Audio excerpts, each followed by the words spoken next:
High, আমি সৌমিলি চলে এসেছি একটা নতুন মিনি ভ্লগ নিয়ে। আজ ছিল রাস পূর্ণিমা, তাই বাড়িতে ছিল রাধাকৃষ্ণের পুজো।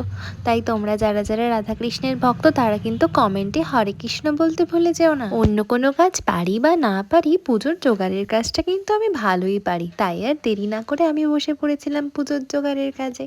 আর তারপরে বরণডালা সাজিয়ে সোজা চলে গেছিলাম আলপনা দিতে। যেখানেই যে পুজো হোক না কেন, সেখানে যদি আমি উপস্থিত থাকি আর আলপনার কাজটা ঠিক আমি বাগিয়ে নেব না, সেটা হতেই পারে না। ফল কাটা থেকে শুরু করে নৈবেদ্য সাজানোর পরে এখন পুরোহিত মশাই চলে এসেছেন পুজো করতে। তার মধ্যেই ঘটে গেছে এক অদ্ভুত ঘটনা। পুজো করতে করতে অনেকক্ষণ লক্ষ্য করেছিলাম একটা মথ অনেকক্ষণ দূরে উড়ে বেড়াচ্ছে। তারপর হঠাৎ করে দেখি আর একটা মথও যেন ঠিক রাগ করে গিয়ে এই দেওয়ালে বসে আছে। আর একটা মথ ওই শ্রীকৃষ্ণের ঠিক মুকুটের মাথায় বসে আছে। ধোঁয়ার পরিমাণ এত বেশি হয়ে গিয়েছিল তাই ঠিক বোঝা যাচ্ছিল না। যেখানে স্বয়ং রাধা কৃষ্ণের পুজো হচ্ছে সেখানে কি আর একটা মত থাকে? তারপরে আমি ব্যাপারটা বুঝতে পারলাম। আজকের ব্লগটা এতটাই ভালো লাগলে অবশ্যই লাইক কমেন্ট করে যেও।